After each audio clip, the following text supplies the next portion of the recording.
میں بلانا چاہوں گا مسیح تحریک بیداری کے چیئرمین ڈاکٹر ایمینوئل عادل گوری صاحب.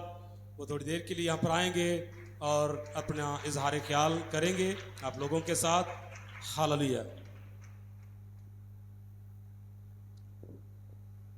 خداوند یسوع المسیح کے مقدس اور جلالی نام میں آپ سب کی سلامتی ہو.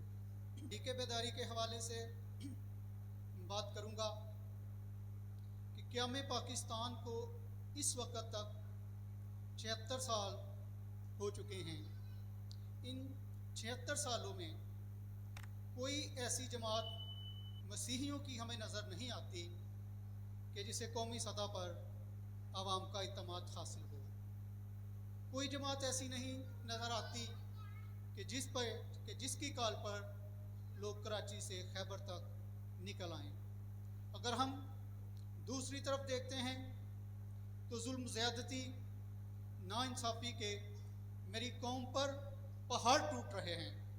ہماری بیٹیوں ہماری بہنوں کو گن پوائنٹ پر اٹھا کر ان کا مذہب تبدیل کر کے ان کے ساتھ جبری شادیاں کی جاتی ہیں. نہ صرف یہ بلکہ گن پوائنٹ پر انہیں اجتماعی زیادتی کا نشانہ بنایا جاتا ہے. لیکن ان کا کوئی پرسان حال نہیں ہے. نہ صرف یہ بلکہ ہمارے لوگوں کو مذہب کے نام پر توہین مذہب کے جھوٹے مقدمات میں پھنسا کر جیلوں میں ڈال دیا جاتا ہے. ہماری بستیاں جلا دی جاتی ہیں لیکن ہمارا کوئی پرسان حال نہیں ہوتا کیونکہ ظلم سہنے کے باوجود ہم آج تک متحد نہیں ہو سکے. مسیحی تحریک بیداری اسی مشن کو لے کر نکلی ہے کہ ہم نے پورے ملک پاکستان میں اپنی مسیحی قوم کو ایک پلیٹ فارم پر اکٹھا کرنا ہے. اور خداوند کا شکر ہے کہ جو قافلہ سیالکوٹ سے چلا تھا وہ اسلام آباد میں بھی پہنچا اور وہاں پر بھی اس وقت سیالکوٹ سے بھی زیادہ کام اسلام آباد راولپنڈی میں ہو رہا ہے.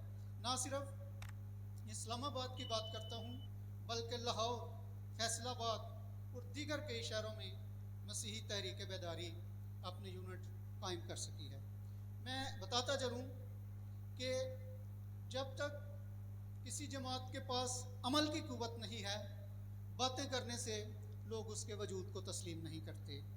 مسیحی تحریک بیداری نے اپنے قیام کے بالکل ابتدائی عمر میں سیالکوٹ میں ایک مسیحی بچی کے ساتھ گینگ ریپ کا واقعہ پیش آیا اور یقین کیجئے کہ صرف 1 سال کی جد و جہد سے اس کیس میں ملوث 5 ملزمان کو سزائے موت ہو چکی ہے. میں سمجھتا ہوں کہ ایک ایسا ہی دوسرا واقعہ وہاں پر پیش آیا جب ڈاک والا سے ایک مسیحی بچی کو گن پوائنٹ پر اٹھا کر اسے راولپنڈی لے کر جا رہے تھے. خداوند نے اس کی مدد کی، وہ بچ گئی. وہ لالا موسیٰ سے واپس ہمارے آفس آئی اور خداوند کی مہربانی سے ان ملزمان کے خلاف مقدمہ بھی درج ہوا اور ان ملزمان کو گرفتار بھی کیا گیا. اور جو پولیس اہلکار ان کے ساتھ تعاون نہیں کر رہا تھا اس کو اس کی ملازمت سے اسی وقت سسپینڈ کیا گیا. یہ بہت سارے ایسے واقعات ہیں کہ میں اگر گنوانا چاہوں تو آپ تو تھکے ہوئے ہیں ہمارے لیٹ آنے کی وجہ سے، کچھ آپ نے بہت سا ٹائم یہاں پر گزارا ہے. تو بس مختصر میں یہ کہنا چاہوں گا کہ حال ہی میں ہم نے جڑاں کا سانحہ دیکھا ہے. ہم نے گھروں سے بھاگتی ہوئی، عزتیں بچاتی ہوئی بیٹیاں دیکھی ہیں، گھروں سے شعلے اٹھتے ہوئے دیکھے ہیں، گرجوں سے صلیبیں گرتی ہوئی دیکھی ہیں، گرجوں کو مسمار ہوتے دیکھا ہے. لیکن قومی سطح پر ہماری کوئی جماعت نہ ہونے کی وجہ سے آج وہ ملزمان جو ان مقدمات میں ملوث تھے ان میں سے 29 ملزمان کو عدم تفتیش کی وجہ سے، ناقص تفتیش کی وجہ سے بری کر دیا گیا ہے.